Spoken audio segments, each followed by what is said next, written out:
Garcilaso de la Vega, born Gómez Juárez de Figueroa and known as El Inca or Inca Garcilaso de la Vega, was a chronicler and writer born in the Spanish Empire's Viceroyalty of Peru. Sailing to Spain at 21, he was educated informally there, where he lived and worked the rest of his life. The son of a Spanish conquistador and an Inca noblewoman born in the early years of the conquest, he is recognized primarily for his histories about Inca history, culture, and society. His work was influential and well received. It was as the first literature by an author born in the Americas to enter the Western canon. After his father's death in 1559, de la Vega moved to Spain in 1561, seeking official acknowledgement as his father's son. His paternal uncle became a protector, and de la Vega lived in Spain for the rest of his life, where he wrote his histories of the Inca culture and Spanish conquest, as well as an account of de Soto's expedition in Florida. Early life. Born Gómez Juárez de Figueroa in Cuscus, Peru, in 1539, he was the illegitimate son of a Spanish aristocrat and a royal Inca mother. He was born during the early years of the Spanish conquest. His father was Spanish captain and conquistador Sebastián Garcilaso de la Vega y Vargas. His mother was an Inca princess,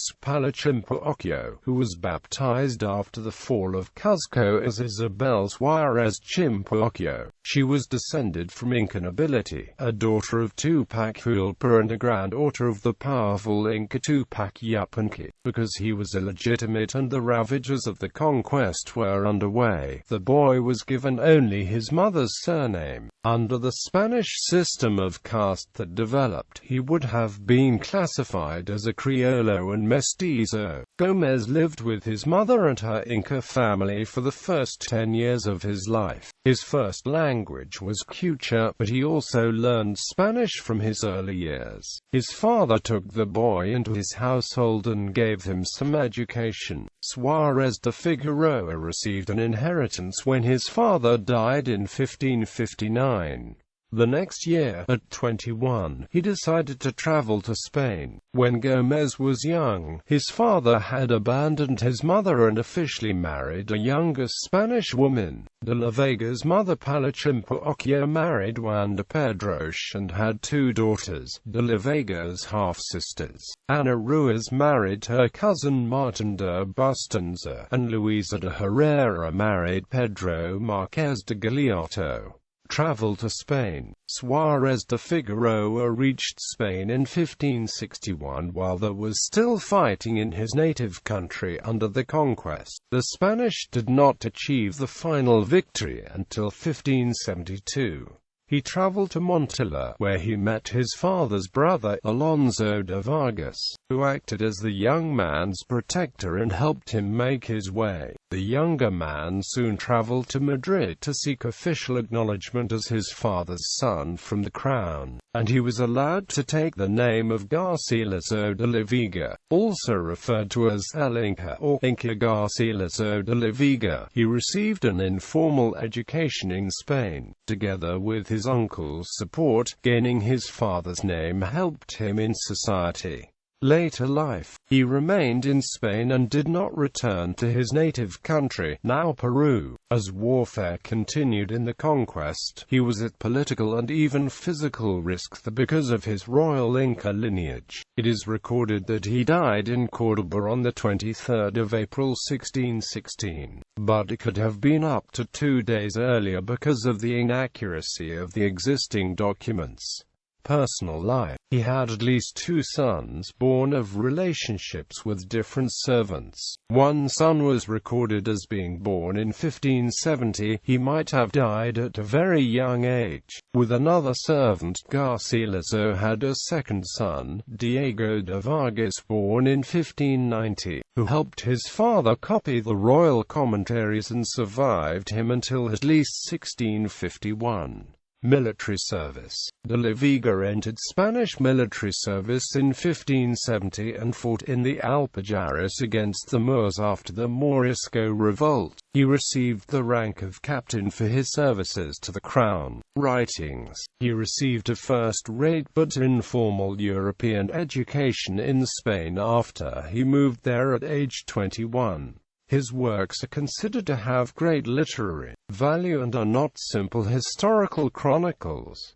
He wrote from an important perspective, as his maternal family were the ruling Inca. He portrays the Inca as benevolent rulers who governed a country where everybody was well-fed and happy before the Spanish came. Having learned first-hand about daily Inca life from his maternal relatives, he was able to convey that in his writings. As an adult, he also gained the perspective to describe accurately the political system of tribute and labor enforced by the Incas from the subsidiary tribes in their empire. Baptized and reared as Christian, he portrayed Incan religion and the expansion of its empire from a viewpoint influenced by his upbringing. He did not acknowledge or discuss the human sacrifices that are now known to have been part of Inca practice. It is unknown whether that was an effort to portray his Inca ancestors in a more positive light because of he knew about Spanish views or his ignorance by living most of his life in Spain.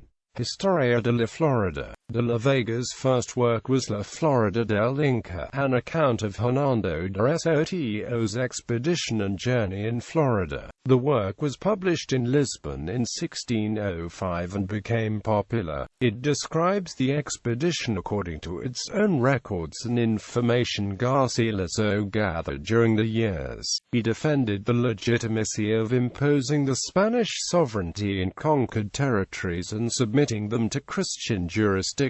At the same time, he expresses and defends the dignity, the courage, and the rationality of the Native Americans. It was translated and published in English in 1951.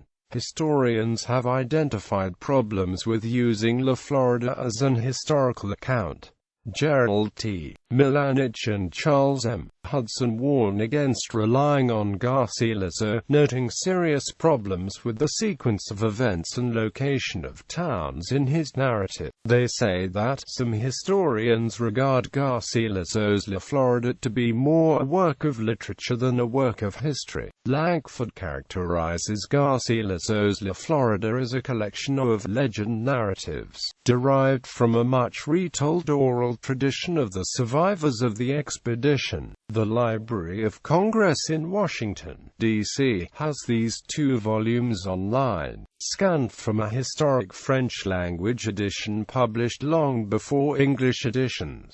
Comentarios Reales de los Incas. While in Spain, Garcilaso wrote his most well-known work, Comentarios Reales de los Incas, published in Lisbon in 1609. It was based on stories and oral histories told by his Inca relatives when he was a child in Cuzco. The Comentarios have 2 sections and volumes.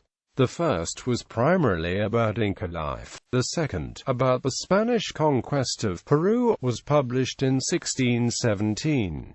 It was first published in English in London in 1685, translated by Sir Paul Ricourt and titled The Royal Commentaries of Peru. More than a century and a half later, in 1758, when the uprising against colonial oppression led by Tupac Amaru II gained momentum, Charles III of Spain banned the Comentarios from being published in Quechua language in Lima and distributed for its dangerous content. The book was not printed again in the Americas until 1918, but copies continued to be circulated secretly. It was translated and printed in English in 1961 in the United States as The Incas, and in another edition in 1965 as Royal Commentaries of the Incas. Honors. 1950. Cusco's main stadium, Estadio Garcilaso de la Vega, was named after him. 1965. Universidad Inca Garcilaso de la Vega in Lima, Peru, was named in his honor.